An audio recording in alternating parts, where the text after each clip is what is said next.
Okay, now we will try to study the salient feature number 2. The salient feature number 2 is as it is directly coupled can be used to amplify signal of very low frequency. As we know, the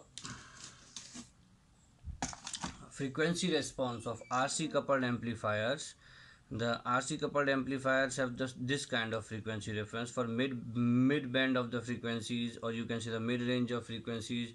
The gain is constant, and for the low frequencies the gain is decreasing, and for the high frequencies the gain is decreasing. But for the direct coupled amplifiers there is no coupling capacitor, because this decrement in gain is because of coupling capacitor.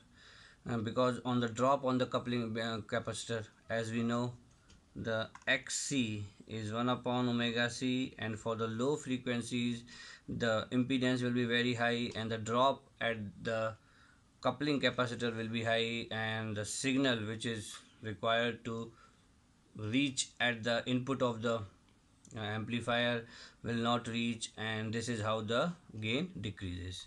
But for the direct coupled amplifiers, for the direct coupled amplifier the coupling capacitor is absent, and it has a very good response, or you can say very good frequency response for the low frequencies. It means the gain is constant for the low frequencies. We can see this response curve of direct couple. This is gain and this is frequency.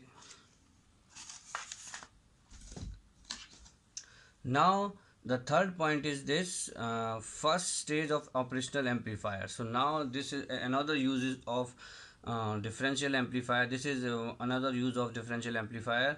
Operational amplifier is a very much used IC, and it is used in the digital circuits, analog circuits, all kinds of circuits, and the operational amplifiers are extensively used.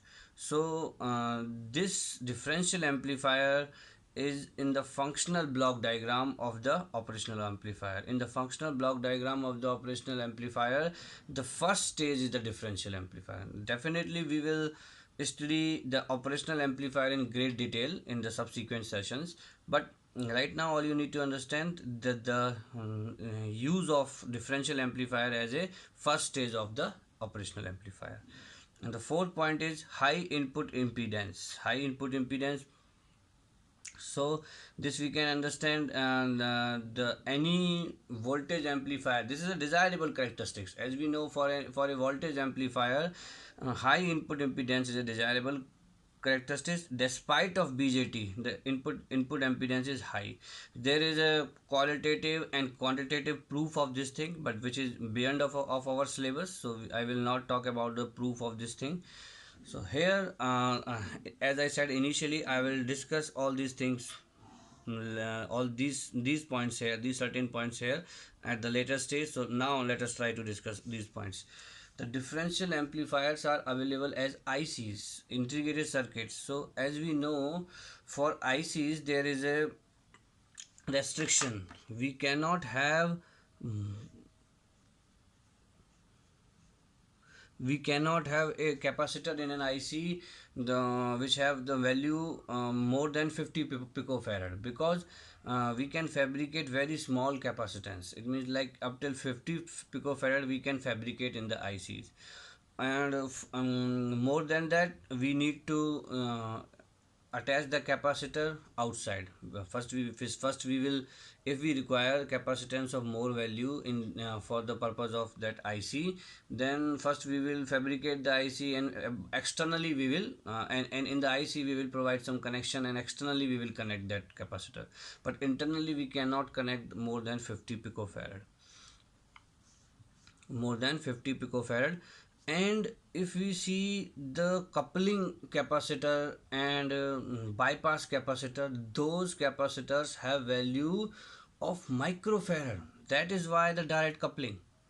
So now you need to understand, anything is not just because we want direct coupling. Here we cannot have direct coupling because we are fabricating these and the amplifiers on ICs, and on ICs we have a limitation, the limitation of coupling, limitation of the capacitor value that we can use. So we cannot use a capacitor value more than 50 picofarad. And the other point we have already discussed, it is capable of amplifying the difference of two signals, and any signal which is common to both will be filtered out automatically. This is saying if the output of amplifier is like this, so any signal which is common to these two both inputs will be filtered out. We have already seen the mathematical expression for this. Okay, I am stopping it here, and then we will, our next topic is the types of differential amplifier.